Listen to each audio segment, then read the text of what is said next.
જેટલું બોલવાનું હતું ને એ તો મારા 3 વાત બોલી ગયા. પ્રભુભાઈ તમે એક વાત બરાબર કરી, પેલી ચાઇનીઝ કહાવત કે કુત્તે કે ભી દિન આતે. સાલું સાચું આપણા પ્રદેશમાં કૂતરાના દિવસો ચાલ્યા છે. વાત સાચી ભાઈ. અમે આ ગુજરાતના હિંમતનગર થી કૂતરો આવેલો એની વાત ચાલતી છે.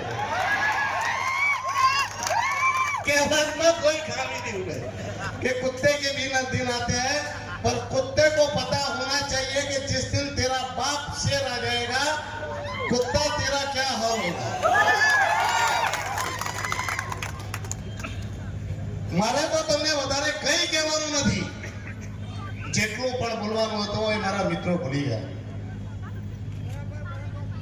આજે જ્યારે રાષ્ટ્રીય જનજાતિ ગૌરવ દિવસના નામ પર ભારત સરકાર વિવિધ કાર્યક્રમો કરી રહી છે, પરંતુ અમારા મિત્રએ એક વાત સરસ કરી કે આપણે રાષ્ટ્રીય જનજાતિ ગૌરવ દિવસ નહીં કહો, એમને સંપૂર્ણ ક્રાંતિ દિવસ કહો. કેમ કે હવે ક્રાંતિની જરૂર છે આ પ્રદેશમાં. ભગવાન બિરસા મુંડાજીની 150મી જન્મ જયંતિના ઉપલક્ષમાં ડીએનએચ આદિવાસી એકતા પરિષદ અને આદિવાસી સમન્વય મંચ ભારત મુન્નાજીના જન્મોત્સવનો કાર્યક્રમ કરી રહી છે, જેમાં મારું સૌભાગ્ય છે કે આટલા મારા માટે તો મેં કહું કે ભલે કોણથી ઉંમરમાં મોટો હોઈશ, પણ આનંદભાઈ અને ચેતરભાઈ જેવા લોકો જેને મંચ પર હોય અને એમને વચમાં બેસવાનું મળે એ મારું સૌભાગ્ય છે. ત્યારે આ મંચ પર મારા માટે તો હંમેશા મારા ભાઈ સમાન રહ્યા આનંદભાઈ.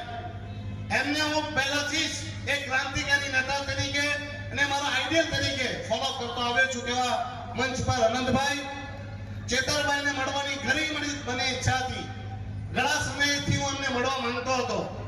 ઘણીવાર એમની વાતો સાંભળી મને લાગતું હતું કે એક દિવસ આ યુવાનને પણ મળવું જોઈએ, કેમ કે એની પણ વિચારસરણી, એની પણ વિચારધારા આપણા જેવી જ છે.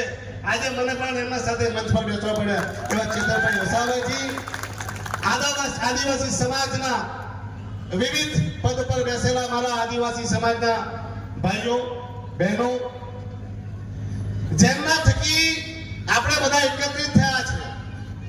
દાદરા નગર હવેલીની અવાજ મોહનભાઈ નો એમ કહેવાય કે શિષ્ય, જેમ કૃષ્ણનો શિષ્ય હતો અર્જુન, તેવા જ શિષ્ય છે આપણા પ્રભુભાઈ ટોકિયાજી અને બીજો શિષ્ય છે ઉમેશ પટેલ. તો મારા મિત્ર, સાથી મિત્ર, મારા ગુરુ મિત્ર પ્રભુભાઈ ટોકિયાજી તેમજ અહીં ઉપસ્થિત મીડિયાગણ, આદિવાસી સમાજના મારા ભાઈઓ બહેનો, માતાઓ અને અન્ય સમાજથી પણ મને સાંભળી રહેલા મારા ભાઈ બહેનો અને દેશની યુવા ધડકન કહી શકાય એવા ધડકન સમાન મારા યુવા સાથીઓ,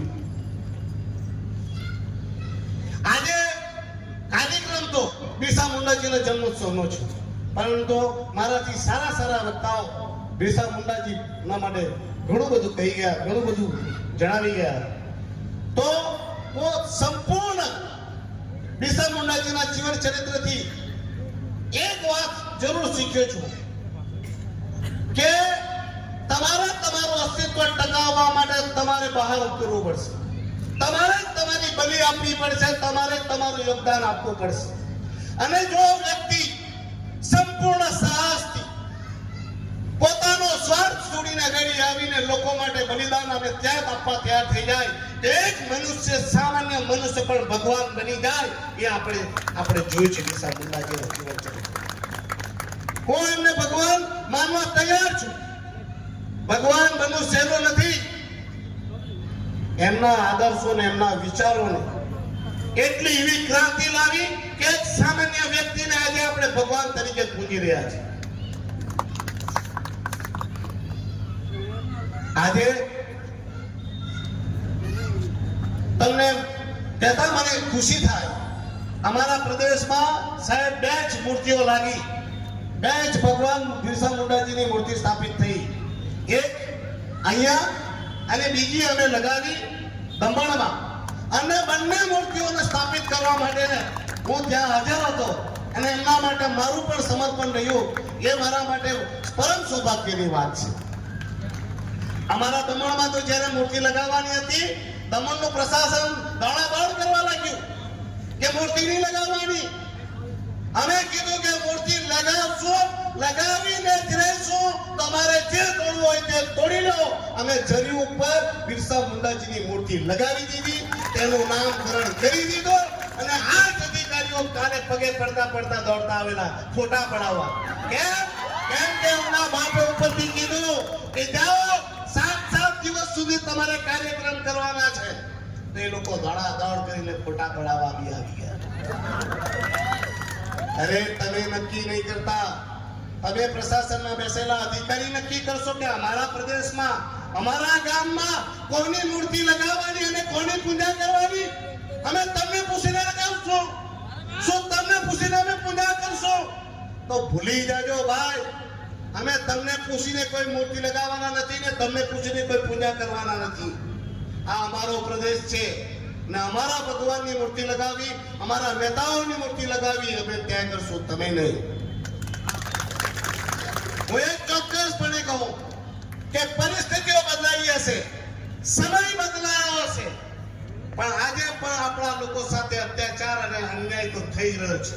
આપણા ઉપર જુલમ તો થઈ જ રહ્યો છે. પહેલા ગોરા કરતા હતા ને હવે ભૂલા કરી રહ્યા છે. એટલે કહીએ કે બિરસાજી લડ્યા હતા ગોરો से, हम लड़ रहे हैं प्रशासन में बैठे चोरों से. અરે અત્યાચાર પણ કેવા કેવા, તેમાં સૌથી વધારે અત્યાચાર આપણા આદિવાસી ભાઈ બહેનો ઉપર થયા છે. મારા મિત્ર પ્રભુભાઈ કહી ગયા, એસએસ બોયા સાહેબે આત્મહત્યા કરી. શા માટે કરી? એક જિગ્નેશ કાછિયા, જિગ્નેશભાઈ પટેલે આત્મહત્યા કરી. શા માટે કરી? અરે બિચારી પેલી આદિવાસીની દીકરી બસ કંડક્ટરમાં કામ કરતી હતી, તેને આત્મહત્યા કરવા પડી. આટલું નાની ઉંમરમાં એક ને એક દીકરી આત્મહત્યા કરી ગઈ. શા માટે? અરે પેલો દયા ફળિયામાં જયંતિભાઈ બરફ ભૂલી ગયા તમે? બિચારો ગરીબ પોતાનું ઘર બચાવવા માટે પોતાના ઉપર કેરોસીન લગાવીને સળગી ગયો. કોના કારણે? અને આ પ્રશાસનની નિર્દયતા. આનંદભાઈ, શરમ આવે? એ લોકોને શરમ બી નહીં આવે કે માણસ સળગી ગયો તો પણ તેનું ઘર બચાવ્યું નહીં, તોડી જ નાખ્યું. આજે પણ આ જ રીતે તમને કહું, દીવમાં કલ્પનાબેન જાદવ કરીને છે આદિવાસી, એમનું ઘર તોડવા માટે પ્રશાસન એડી ચૂંટીનું જોર લગાવીને બેઠું છે. પેલી બેન લેટરો લખીને પ્રશાસનમાં કહે છે કે આ ઘર તૂટી જાય તો અમારી આત્મહત્યા કરવી પડશે. લીગલ ઘર, પ્લાન પાસ. પણ કેમ કે ત્યાં આ ગુજરાતથી જે કાકો આવેલો તેના મિત્રને ત્યાં ટેન્ટ હાઉસ બનાવવાનો છે, તેમને ધંધો કરવાનો છે. એટલે પેલી આદિવાસી બહેનનું ઘર ખાલી કરાવે. ઘર ખાલી નહીં કર્યું તો તેમના ભાઈઓને નોકરીથી કાઢી મુકાયા. આટલો અત્યાચાર આજે પણ આપણા પર થઈ રહ્યો છે. આપણે ભૂલી ગયા આપણા આદિવાસી સમાજના મસીહા જનનાયક મોહનભાઈ ડેલકરે શા માટે આત્મહત્યા કરવી પડી? અરે બિચારાએ આપણા પ્રદેશમાં પણ મોત નહીં મળ્યું. તેને વિશ્વાસ હતો કે અહીંયા મરીશ તો અહીંયા મને ન્યાય પણ નહીં મળે. તેમણે મહારાષ્ટ્ર જવું પડ્યું અને ત્યાં આત્મહત્યા કરી. એફઆઈઆર માં નામ આવ્યું અને આ માણસ, બેશરમ માણસ, એફઆઈઆર માં નામ હોવા છતાં માણસ કડક અસ્ત્રી મારીને પાછો ફરે આદિવાસીના મસીહા બનીને. ને શરમ આવે દાદરા નગર હવેલીના એ નેતાઓને જેમણે મોહનભાઈ સરપંચ અને જિલ્લા પંચાયત અને નગરપાલિકાના કાઉન્સિલર બનાવ્યા, તે વખતે આ કાકાના પગમાં વાંકા વળીને તેને પગના અંગૂઠાઓને તળવાઓ ચાટી રહ્યા છે. શરમ છે આવા નેતાઓને. અરે આજે તમે જોયું હશે, મહામહિમ રાષ્ટ્રપતિજી આવેલા, એમના મંચ પર આદિવાસીઓના નેતા, મોટા નેતા, નગરપાલિકાના કાઉન્સિલર આપણા બધાના સન્માનની પણ કહી શકાય. જ્યારે સુમનભાઈ મંચ પર હતા, માત્ર ને માત્ર રાષ્ટ્રપતિજીને એ આપણા પ્રદેશની જે વેદના છે તે કહેવા માંગતા હતા અને એ લેટર લઈને મહામહિમને આપવા માંગતા હતા. એમને ધૂતકારીને ત્યાં મંચ પરથી ધક્કા મારીને કાઢી દેવાયા. શું આ આદિવાસીનું સન્માન ગણાય? શું હતું? શું તારા બાપની જાગીર એ લૂંટી લેવાનો હતો? અરે મહામહિમને એક પત્ર જ તો આપવા માંગતો હતો. એક પત્ર આપી દેતે અને મહામહિમ લઈ લેતે તો તેમાં શું લૂંટાઈ જવાનું હતું? પણ આ એની માનસિકતા સાબિત કરે છે કે એને આદિવાસીઓ પર કેટલી નફરત છે. અરે પાછો બેશરમ માણસ મહામહિમના મંચ પરથી શેકી મારે ને ગર્વ સાથે કહે, અરે તમને ખબર છે મારા દમણમાં કાલે જ પ્રોગ્રામ હતો. અમારા આદિવાસી સમાજના પ્રમુખ ધીરુભાઈ ઢોડી ત્યાં ખુલ્લા મંચ પરથી કહેતા હતા કે અમે પ્રશાસન પાસે ગયા, કેમ કે આજે કાર્યક્રમ છે બધા આદિવાસીઓના બિરસા મુંડાજીના જન્મોત્સવને રાષ્ટ્રીય જનજાતિ ગૌરવ દિવસ ઉજવાઈ રહ્યો છે, તો એમ કે પ્રશાસનમાં કાર્યક્રમનો થોડો ખર્ચો આપે. તો પ્રશાસનના ઓફિસમાંથી એવું કહેવાયું કે પૈસા આદિવાસીઓના કાર્યક્રમ માટેના આ કાર્યક્રમ માટે પૈસા નથી. અને 7 દિવસ સુધી દમણમાં મોન્સૂન ફેસ્ટિવલ કરવાના એ ભાઈ પાસે પૈસા છે. મોટા મોટા હોર્ડિંગ કરવાના એ ભાઈ પાસે પૈસા છે. એ પ્રશાસકના જન્મદિવસના મહોત્સવ કરવા માટે ભાઈ પાસે પૈસા છે. અરે લાખો નહીં કરોડો રૂપિયા ખર્ચીને મોંઘી સિંગરો લાવીને નચાવી અને અયાસી કરવાના પ્રશાસક પાસે પૈસા છે. પણ આદિવાસીઓના સંસ્કૃતિને બચાવવા માટે, આદિવાસીઓની હિત અને અધિકારોની રક્ષા માટેના કાર્યક્રમ કરવા માટે આ પ્રશાસક પાસે પૈસા નથી. આનાથી વધારે દુર્ભાગ્યપૂર્ણ વાત બીજી કહી હોઈ શકે. અને પાછો મંચ પર બેસીને મહામહિમની સામે શેખ્યો અમારે કે મેં આદિવાસી વિકાસ માટે આ કર્યું છે, મેં તે કર્યું છે. અરે ભાઈ તે શું કર્યું? આટલા બધા આદિવાસીઓ લોકો શા માટે મરી ગયા? શા માટે તારા નામની એફઆઈઆર લખાઈ ગયા? અરે આપણો તાપા ફેસ્ટિવલ આ ભાઈ બંધ કરી નાખ્યો. તેના પણ એના પાસે પૈસા નથી. અને વાત કરે આદિવાસીઓની હક અને અધિકાર અને એમની સંસ્કૃતિ બચાવવાની. પાછો મંચ પર બેસીને અને કોઈ બી વીઆઈપી આવે તો પહેલા આદિવાસી વાલી પેન્ટિંગ જે છે તે જ આપે. પાછો જે બી અહીંયા દાદરાનગર હવેલીમાં આવે તો આપણા તારપા વાળાને ત્યાં કરી લીધે. આદિવાસી સંસ્કૃતિઓના ઢોંગ કરવાના, નાટક કરવાના અને જ્યારે આદિવાસીઓના હક અને અધિકારની વાત આવે ત્યારે ભાઈએ ખેલ કરી જવાના. અરે મને તો ખરેખર દુઃખ થાય. મને બધા એમ કે તમે ઉમેશભાઈ દેખાયા નહીં. અરે તમે દુઃખ સાથે કહેવા પડે. દમણ દીવમાં એકમાત્ર સાંસદ હું અને આ પ્રોટોકોલ કે કોઈ બી વીઆઈપી આવે તો સાંસદને ત્યાં રાખવા પડે. અરે મેં લેટરો લખ્યા, બધું જ કર્યું, પણ મને ત્યાં ના રિસીવ ઉપર ઉભો રાખવામાં આવ્યો, ના સાથે મંચ પર રાખવામાં આવ્યો, ના મને રાષ્ટ્રપતિજીના ડિનરમાં રાખવામાં આવ્યો. મંચ પરથી કહું છું. કેમ? કેમ કે લાસ્ટ ટાઈમ બી મને આનંદભાઈ છેતરભાઈ મને બોલાવેલો નહીં, પણ મેં ત્યાં ઉપરાષ્ટ્રપતિજીને ત્યાં લેટર લખેલા કે ભાઈ આ મને બોલાવશે નહીં એટલે મારા પ્રોટોકોલ પ્રમાણે મને તમારે સાથે રાખજો કાર્યક્રમમાં. તો મને સાથે રખાયો ને મેં 3 જ મિનિટમાં ઉપરાષ્ટ્રપતિજીને બરાબર સમજાવી દીધી. એવો સમજાવ્યો કે આ બધાને નહીં ગયો. ત્યાં દિલ્હી દમણના દીવના દાદરાનગર હવેલીના સરપંચ, જિલ્લા પંચાયત, નગરપાલિકા પ્રમુખો, કાઉન્સિલર બધા પહોંચી ગયા. મસ્ત તૈયાર થઈને પાવડર લગાવી. પણ દીકરા હોય એમનો બાપ કોઈ પહેલા ઉપરાષ્ટ્રપતિજી ઘરે પહોંચી ગયો.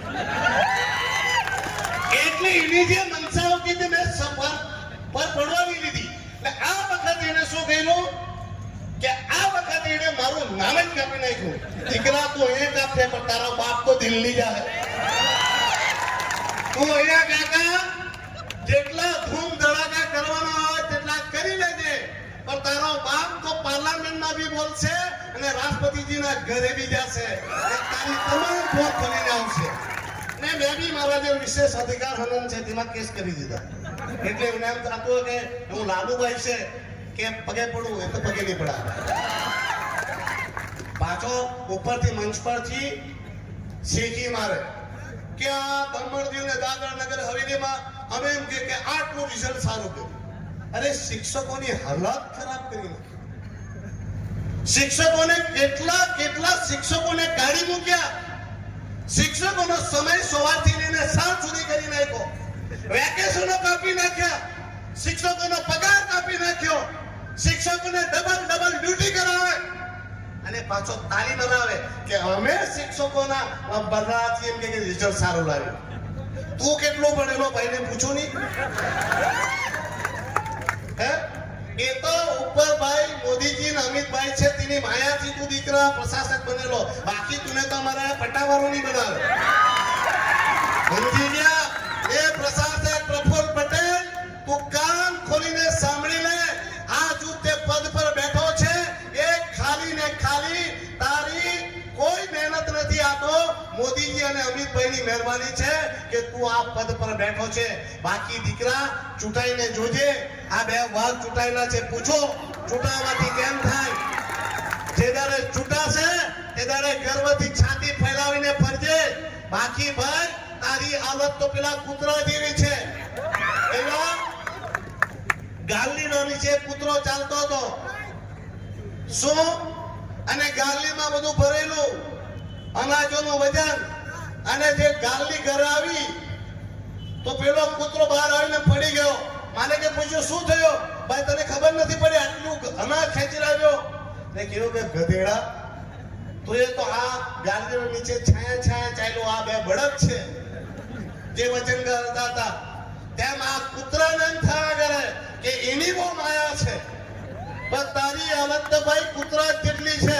ને કોઈ કૂતરો ગમે તેટલું વાઘનું ચામડું પહેરી લે તે કૂતરો વાઘ નથી થતો. એટલું યાદ રાખજે દીકરા. આ ઉમેશ પટેલ પણ છે તે એટલું તું યાદ રાખજે કે જે દિવસે દિલ્હીમાં જે બે કર્નલ જે લોકોએ તારા માથા પર હાથ મૂકેલો છે તે હાથ છટાઈ ગયો. એટલે દીકરા તારા ટાટિયા ખેંચતા આ બે મારા અવાજ આવ્યા છે. એમને જ એક હાથમાં ટાટિયો આપીશ તો એ ખેંચતા તુને હિંમત ન કરી જાય. ભાઈ તમે હાથે જીતી જજો જાય. બાકી આદિવાસી સમાજને ખાલી એક જ પ્રેરણા આપવા માંગુ છું બિરસા મુંડાજીથી. બિરસા મુંડાજીએ એક જ સૂત્ર મને સૌથી વધારે ગમ્યું કે તું સંગઠિત થાવ. શું થાવ? સંગઠિત થાવ. અને એમણે પણ આપણે બધાને સમાજને સંગઠિત કરી ને અંગ્રેજો સામે લડાઈ લડીને આપણે હક અને અધિકાર માટે એમણે પોતાની બલિ આપીને આજે ભગવાન બની ગયા. આપણે સમય છે કે આપણે તમામ આદિવાસીઓ એક થવાનું અને તમામ લોકોએ ભેગા થવાનું. મને ઘણા કહે છે કે ઉમેશભાઈ હજુ પ્રફુલ્લભાઈ ગયો નથી. પણ હું કહું છું કે હું તો લડાઈ લડી રહ્યો છું. પણ આપણા ચૂંટાયેલા સરપંચ, જિલ્લા પંચાયત, નગરપાલિકા અને કાઉન્સિલરો આના ખોળામાં બેસીને હું ત્યાં દિલ્હીમાં બોલું ને લખીને આપી આવે કે ભાઈ પ્રફુલ્લભાઈ તો બહુ સારું કામ કરે, આ તો બહુ અમને જરૂરી છે, તો સાંસદ ત્યાં ખોટો પડે. એટલે આ વખતે તમે ચૂંટણી આવવાની છે. કમર કસી લેજો અને પ્રફુલ્લ પટેલ હાથે જેટલા ફોટામાં દેખાય તે ચૂંટણીમાંથી સાફ કરી નાખજો. બાકી સમયનો ઇંતજાર કરજો. હું તમારો જ ભાઈ છું, તમારો જ દીકરો છું. પહેલા પણ જ્યારે તમારા પ્રદેશમાં કંઈ થયું છે તેનું હું આવ્યો છું ને આવતો રહીશ. અને હું કોઈ તોપ નથી મારતો. જ્યારે અમારા વડીલ, મારા ગુરુ જનનાયક મોહનભાઈ દેવકરજી હતા ત્યારે અમારા પ્રદેશમાં કંઈ થતું તો અમે મોહનભાઈના દરબારમાં બેસતા ને મોહનભાઈ અમારા હક અને અધિકાર માટે લડવા હતા. અને એમનું ઋણ અમારા પ્રદેશ ઉપર છે અને એ ઋણ ઉતારવા માટે હું તમારા પ્રદેશમાં આવું છું અને હું આવતો રહીશ જ્યાં સુધી મારા શરીરમાં શ્વાસ ચાલશે. મારા લોહીનું એક એક ટીપું જ્યાં સુધી શરીરમાં રહેશે ત્યાં સુધી તમારા બધાના હક અને અધિકારની લડાઈ લડવા માટે હું આપો છું. ગભરાતા નહીં. આ કાકાને વાકો તો વારવાનો જ છે અને એને હિંમતનગર આપણે મોકલીને જમશું. थोड़ा दिवसों से चाइनीज कहावत है भाई कि हर कुत्ते का दिन आता है, अब कुत्ते का दिन भी है तो परमात्मा परमेश्वर थोड़ा दिन इनका दिया हुआ है तो चिंता नहीं है. पर आ अधिकारियों ने कहवा मांगू छो कि आप लोग कान खुल के सुन लो. ये काका तो जाएगा पर तुम्हारा क्या होगा वो तुम लोग जान लेना. आज तो तुम लोग नाच रहे हो तुम्हारे बाप के दम से, पर तुम्हारा बाप का दिन भी भर चुका है और उसका पाप भी भर चुका है. अब तुम्हारी बारी आएगी तब तुम्हें कौन बचाएगा उतना याद जरूर रखना. इस मंच पर मुझे समय दिया, આટલા મોટા વ્યક્તિઓની વચમાં બેસવાનું સ્થાન આપ્યું, મારું સન્માન કર્યું, તે બદલ આદિવાસી સમાજનો, પ્રભુભાઈનો, એમની ટીમનો હું ખૂબ જ ઋણી છું, આભારી છું. તમે પણ આટલી મોટી સંખ્યામાં મને સાંભળ્યો, મારા મિત્રોને સાંભળ્યા અને તમે બધાએ લાસ્ટ સુધી બેસી રહ્યા તે બદલ તમારો બધાનો આભાર. થેન્ક યુ, ધન્યવાદ. જય આદિવાસી.